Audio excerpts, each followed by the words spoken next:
Howdy, cruisers. Second take on this one. The first one ended up being almost 10 minutes, and I thought that was a little too much. All right. Problems of frequent cruising. I guess I should say 5 problems of frequent cruising that I hope all of you get to experience when you end up cruising as much as I do. Yeah, it's not always rainbows and sunshine. So, number 1, you realize very quickly, if you cruise on different cruise lines, that there is no best cruise line, and there might not even be a best cruise line for you. You're going to find that every cruise line does certain things very well and other things not so well, and you end up kind of wishing that they would all just figure it out. and there was one cruise line that did the best of everything, but there's not going to be that for any one person. So you're always going to be wishing that, you know, you had this from this cruise line and this from this cruise line, and they didn't do this on this cruise line because the other one does this so much better. And yeah, but you know what? You're going to get over it real quick. But just get ready for that, because you are going to start to notice things. Number 2, it is a lot harder to get status, especially when you spread your cruising across different cruise lines for different experiences. So I'm Diamond on Royal Caribbean, I'm Gold on MSC, I'm only Silver on Disney, but I think I only have one left. And I'm still stuck at Gold on Carnival. Yeah, they're the worst. But yeah, I would be a lot higher in one program. Platinum on Norwegian too. I would be a lot higher in one program if I just stuck with one cruise line, but that's just not the case. So yeah, you're going to find it a lot harder to get those top tier benefits, or it'll take a lot longer to get those top tier benefits when you do cruise a lot on different cruise lines.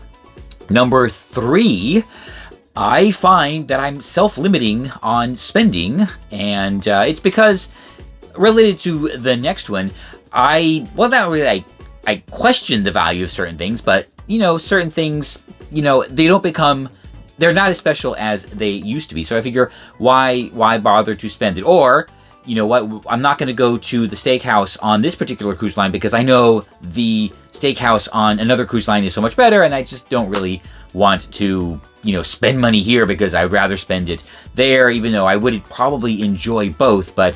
Or even things that you used to enjoy when you cruise less frequently, like a drink package or something like that. Eventually you start to think, you know, maybe not. In fact, my next cruise, I will not have a package. And, oh, ding dang, there will be a slight cut because my list went away. Hold on. Number 4, and yes, related to number 3, everything kind of becomes routine after a while. The shows become routine, the games become routine, sitting by the pool becomes routine, going to the dining room, the buffet, it all becomes routine, and some of the things that you used to enjoy very, very much as part of the cruising experience honestly just aren't special anymore. Now, some of it is the cruise line's fault. How many clip shows can you sit through, you know, in the main theater?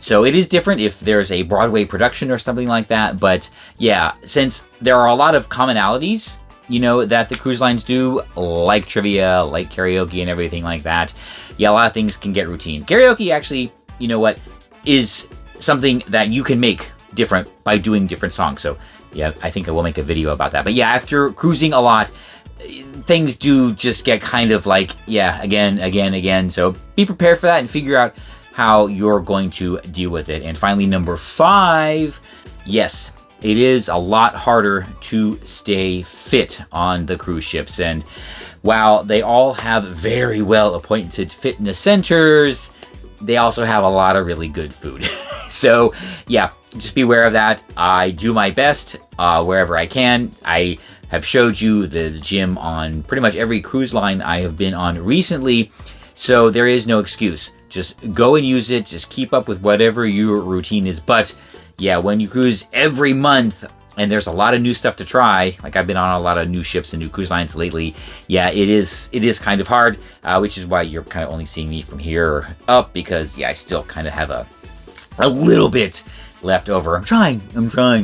I will get there. So yes, it is definitely harder to stay fit when you cruise a lot. So, well, there you go. 5 problems of frequent cruising that I hope I have helped you prepared for when you begin your frequent cruiser journey. And yes, learn from my many mistakes on my many cruises. I know, the life we live, right? So if you are experiencing any of these issues as you are sailing on the 7 or more seas, then let us know down in the comments.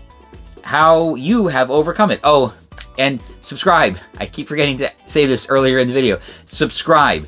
And yeah, well, if you are on my next cruise when I don't have a drink package, I promise I will still be nice. I'm nice all the time. But yes, if you are there, I'll see you on board.